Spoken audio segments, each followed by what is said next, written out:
Ninyo lim umangat sa harapan ng peloton, magandang abangan rito sa ating mga junior category kung sino ang unang bumigay rito dahil sila ay lahat to mga ensayado kaya rito sa kanilang laban rito at mayroon tayong isang tumakas. Ninyo hindi siya nagpapaiwan rito, nasa likod. Nathaniel, ito naka-go for gold na jersey, Ninyo at saka Nathaniel, sila yung mga nagkakabantayan sa harapan at 20 laps pa rin ang ating mga junior category at nandito tayo sa may MCC. Bikawayan Bulacan, panibagong breakaway na naman at dito si Michael, naka Marlboro Tour na jersey, Christine, habol naman at nandito pa si Alvin sa likuran, mga team dire na marami pa tayong iba't ibang team ang na mga nandito sa likuran na nag-aabang ng tamang tempo na hindi sila basta-basta babana dahil kapag mag-uubos ka rin dito sa may MCC, talagang hindi ka makakatapos hanggang dulo at wala kang pangsagan at meron tayong dalawang breakaway kaya yung ating peloton, grabe ang tulin kaagad nila dito at napakarami yan, paswertihan kapag may ensayo ka rito at saka marunong kang bumangking rito. Ito may dalawa na sa harapan kasama si Alvin at saka si Michael, si Mark naman nasa likuran din, second group peloton, talagang dumadapa na sila rito at umangkat doon si John Ray para tumulin sila dahil kapag may nakawala dito at hindi hinabol, mahirapan din sila dito at solo na ngayon si Mark. Kanina ay kasama niya ay sila Alvin doon sa harapan, ngayon solo na ni Mark at marami pa tayo nandito sa likuran. Talagang nag-aabang sila ng tamang tempo na kung sakaling sila ay makakabanat ay sana rin ay maisasagad nila hanggang finish line. Tuloy-tuloy na yung ating solo breakaway.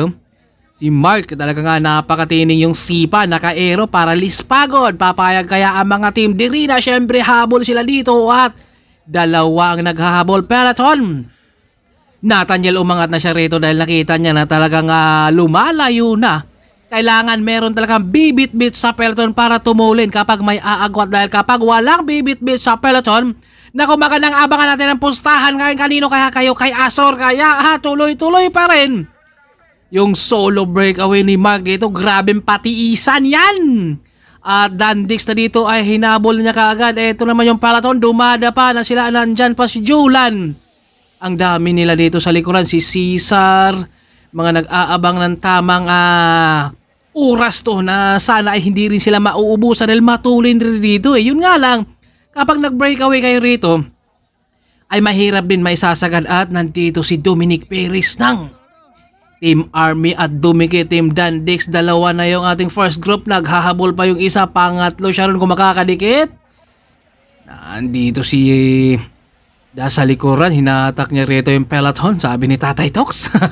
Matulin talaga ang kanilang maintain rito kaya kapag dadayo ka rito ay kailangan meron talagang ensayo at nakadikit dito si Cesar at saka si Aso nasa likod rin naghahabol. Eto naman, ito si Julan, naghahabol siya rito.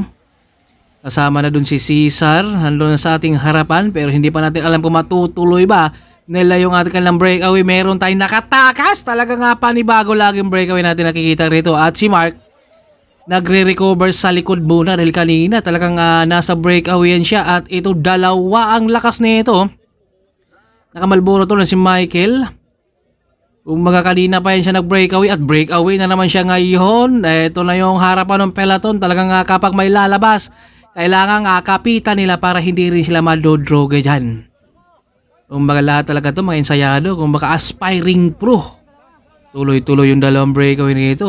At ito si Nathaniel ang bumibit-bit sa peloton. Matinding banatan talaga ang harapan. Yung mga nasa likuran nito parang mahirapan na rin sila makabungad. Siguro kapag malakas ka talaga at sanay ka na dito sa may MCC, talagang kayang-kaya mo na bubungad rito. Pero kapag hindi ka sanay rito, medyo mag-aalangan ka at nawala yung kakampi.